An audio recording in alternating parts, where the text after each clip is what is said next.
Hello everyone, today I'll be explaining passive diffusion with the proteins found therein, as well as a little bit of active diffusion and the proteins found in that as well. To start off with passive diffusion, I want to explain that passive diffusion does not require ATP. In fact,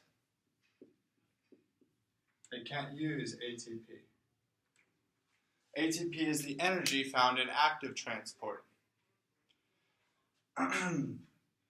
So, the first example of passive diffusion is simple diffusion. Simple diffusion works with non-polar, lipid-soluble molecules that are able to pass directly through the membrane. Now, the definition of diffusion is going from an area of high concentration to an area of low concentration. Here we have a molecule, a nonpolar molecule, that's able to diffuse across the membrane in order to make this side more concentrated, to balance out and have equilibrium with the cell and exterior. Next is facilitated diffusion.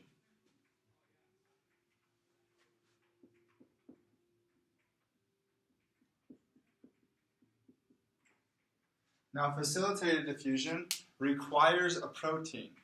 It doesn't require ATP, but it does require a protein found here.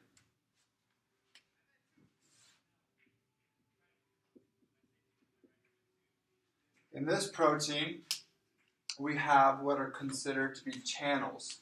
We have gated channels, and we have open gated channels. Open gated channels are the ones that we will find in facilitated diffusion, passive facilitated diffusion. So when we look at this, we see that there isn't a gate that is blocking the proteins from crossing. But we still have a high concentration of molecules which are large and cannot go through the membrane. They will have need to go through here in order to diffuse and create an equilibrium in the cell and out of the cell. There are a couple different proteins that are found on the cell membrane, and those are the ones explained right here, channel proteins, which are gated and open gated. There are three different types of gated proteins that we see, and those are voltage gated,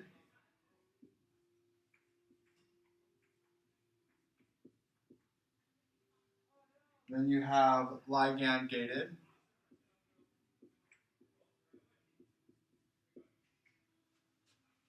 and then you have mechanical gated.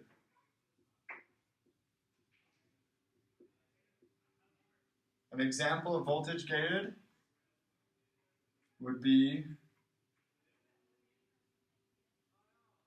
the sodium voltage gate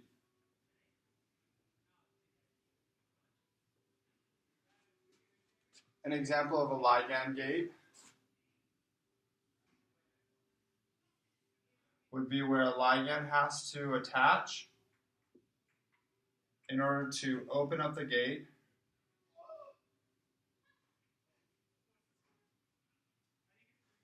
so that molecules can pass through. Here, charge is what determines whether or not the voltage gate opens. Next, we have active transport. An active transport has a couple of different proteins, and these proteins are a symport,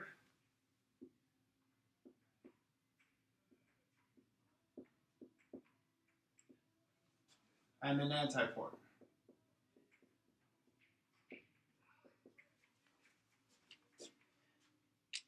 Active transport usually requires that something goes against its gradient, or diffuses across the membrane from low to high.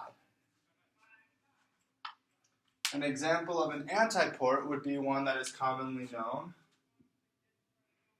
and drawn easily like this. This is our sodium-potassium pump.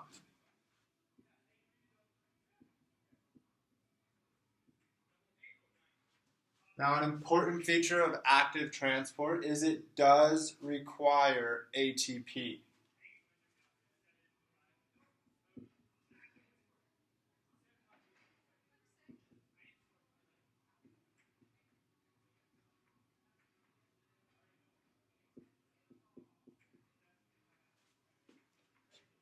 And as you can see, these two molecules will then enter the protein,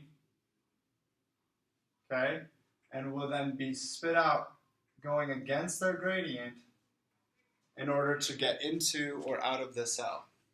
We then have our antiport, which is the sodium-potassium pump, which has two different molecules that need to go in different directions.